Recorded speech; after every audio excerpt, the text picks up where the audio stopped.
मोगरे के पौधे पर कैल्शियम की कमी को दूर करने के लिए ये वाइट सी चीज़ बहुत ही बढ़िया काम करती है।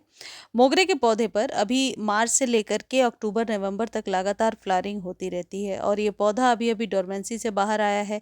तो अभी आप इसको सही मात्रा में नाइट्रोजन कैल्शियम देते हैं तो आप अपने पौधे की ग्रोथ बहुत ज़्यादा ले पाएंगे। यदि आपके मोगरे के पौधे में अभी तक न्यू फुटाव हो ही नहीं रहा है या पौधा बिल्कुल रूखा बेजान सा है या नई पत्तियां नहीं निकाल रहा है, तब भी आप इस खाद का इस्तेमाल कर सकते हैं। मोगरे के पौधे पर फ्लावरिंग लेने का सबसे अच्छा तरीका यह है कि आप इसकी मिट्टी में मॉइस्चर बनाकर रखें। हालांकि ये धूप वाला पौधा है, 5 से 6 घंटे की धूप इसके लिए बहुत ही ज़रूरी है, लेकिन मिट्टी में मॉइस्चर को बनाने का क्या तरीका हो सकता है, नेचुरली कैसे हम मिट्टी को बहुत ही ज़्यादा उपजाऊ बना सकते हैं, ये वीडियो में आप जानेंगे।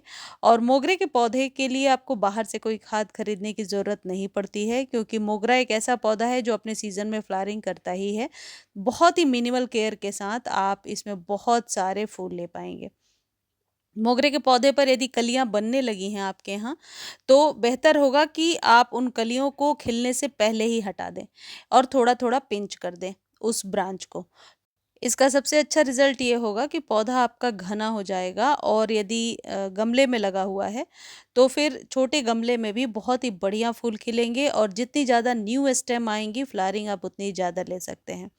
जो मोगरे का पौधा है ये नए स्टेम पर ही बहुत ही अच्छी फ्लावरिंग करता है, और जिस स्टेम पर ये इसके फूल खिल जाते हैं दोबारा उस स्टेम पर फ्लावरिंग नहीं होती है। तो हर बार फ्लावरिंग के बाद आपको पिंचिंग और एक एक इंच की कटिंग करना ज़रूरी होता है। मेरे मोगरे के पौधे पर अब इक्का दुक्का कलियां बनने लगी हैं, और सही मात्रा में यदि ऑर्गेनिक खाद आप भी देंगे तो आपके पौधे पर भी लगातार फ्लावरिंग अब होने लगेगी।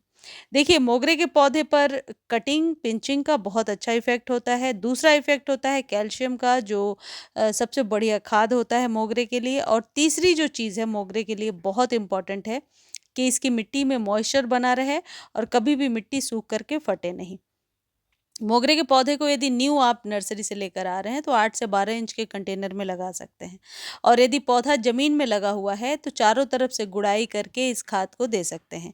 इसके लिए जो खाद आपको चाहिए, जो आपके घर में ही मिल जाएगा, वो है प्याज के छिलके। प्याज के छिलके को आप बहुत अच्छे से सुखा लीजिए। एक गमले में आप कम से कम 2 या 3 प्याज के छिलके का अंदाज लगा सकते हैं। प्याज के छिलके में थोड़ा-सा नीम के पत्ते भी आप मिला सकते हैं। ये ऑप्शनल है, लेकिन नीम के पत्तों को मिलाने से इसका आपको बहुत ज़्यादा बेनिफिट मिलेगा। और इसको बहुत अच्छे से पीस लीजिए। 1 से 2 बार मिक्सर में ही ये पीस जाता है, कुछ इस तरीके से। एक गमले के लिए ये अंदाज मैं आपको बता रही हूँ कि 2 चम्मच भर के ये आपको मिक्सर ले लेना है। प्याज के छिलके का जो पाउडर बनाया है, और मैंने नीम के पत्ते भी डाले थे। और इसमें 1 चम्मच आप लेंगे चाय पत्ती, और 1 छोटा चम्मच हल्दी। ये मोगरे के लिए एक बहुत ही अच्छा कॉम्बिनेशन है। हल्दी का इस्तेमाल मोगरे पर हमेशा बहुत ही बढ़िया रहता है। और ये जो चाय पत्ती है ये नाइट्रोजन की कमी को पूरा करता है, यानी कि ये खाद जब आप ये जो मिक्सचर है जब आप देते जाते हैं तो सही मात्रा में आप अपने पौधे को एनपीके दे पा रहे हैं, यानी कि पत्तियां भी बहुत सारी आएंगी, फंगस से भी बचाव होगा, मिट्टी की उपजाऊ क्षमता बढ़ेगी।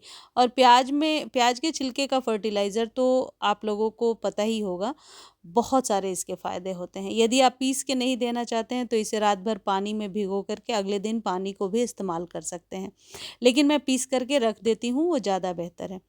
देखिए, कई बार मोगरे में मैंने देखा है कि पत्तियां ऐसे अनायास ही वाइटिश सी हो रही होती हैं।